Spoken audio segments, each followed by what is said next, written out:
Whiskey Thoughts is the part of the show where we each take a shot of whiskey, we bare our soul, and we let you in on the MMA-related thoughts of two degenerates. That is us. The whiskey of the week this week. Did we both get the same? Nope. So I have, you have Woodford Reserve. Woodford Reserve, and I got some Burnside, I believe. Is that what it's called?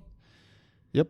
Burnside whiskey. So both delicious whiskeys, but every week that we do this, we'll go ahead and film it. We put it on our Instagram at the Simply MMA podcast. If you want to do your own whiskey thought, take a shot of whiskey, send us a video of it, and we'll post it. Who's going first? You. Oh, God damn it. All right. Here we go.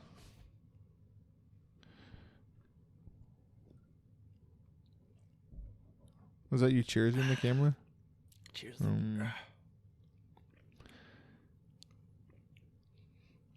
All right. My whiskey thought this week is a thought about a legend back in Pride. And I think most people who are into MMA know who Royce Gracie was. The winner of the first few UFCs. Just a savage all around. Myself, not a big fan of him. Seemed like kind of a douche.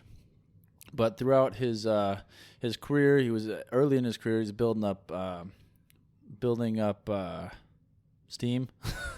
Can't talk. He was building up momentum. That's the word I'm thinking of. He's building up momentum.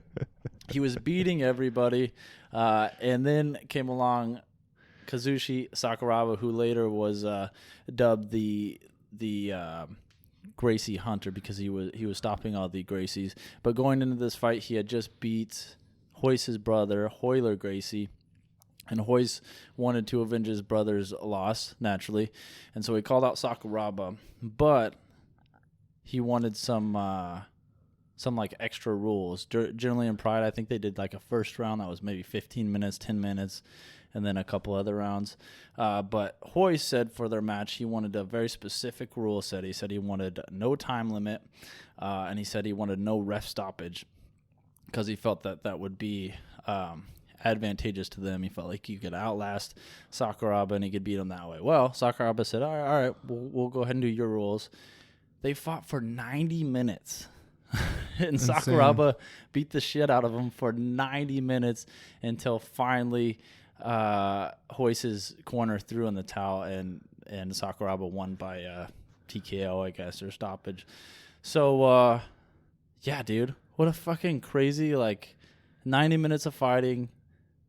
Insane. Anyway. I was never really that big of a fan of Royce Gracie either. He seemed like kind of a douche. I'm not going to lie. He was obviously very good, but, he was always holding he always holds the chokes way too long. He grabbed Chemo's hair and was hitting him with... It's not cool, man. So, Royce Gracie, fuck you, man. That's my whiskey That's not what the whiskey started as. That's where it ended. Man, I can't talk today. It's rough. But I can't ever, so that's normal. What's your whiskey My thought? whiskey thought was just pretty much a couple of things we've already been talking about today. One is, it's always interesting to me, now I'm no psychology major, but it's always interesting to me in rematches when one person has knocked out the other person, they have to fight again. Conor is going to fight Dustin Poirier.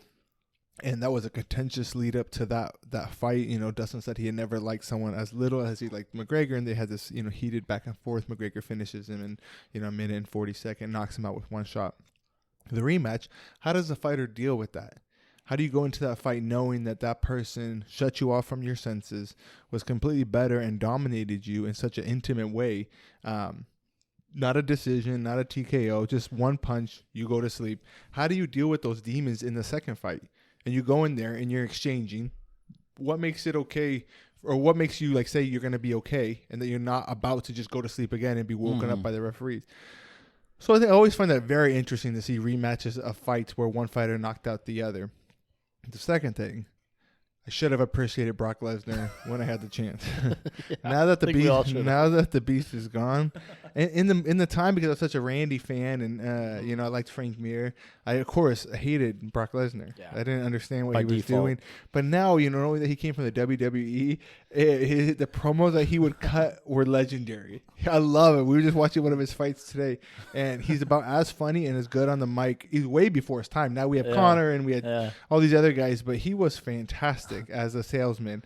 And now every time I see him, I think he's hilarious, and I wish I would have appreciated old scary Brock Lesnar. Yeah, Frank Mir. When I had a chance. Took that stick out of his ass and beat him over the head with it. The horseshoe. Horseshoe. I just want to say. And he beat him over the head with it. Yeah, he's the best. So that's my whiskey thoughts. That's good.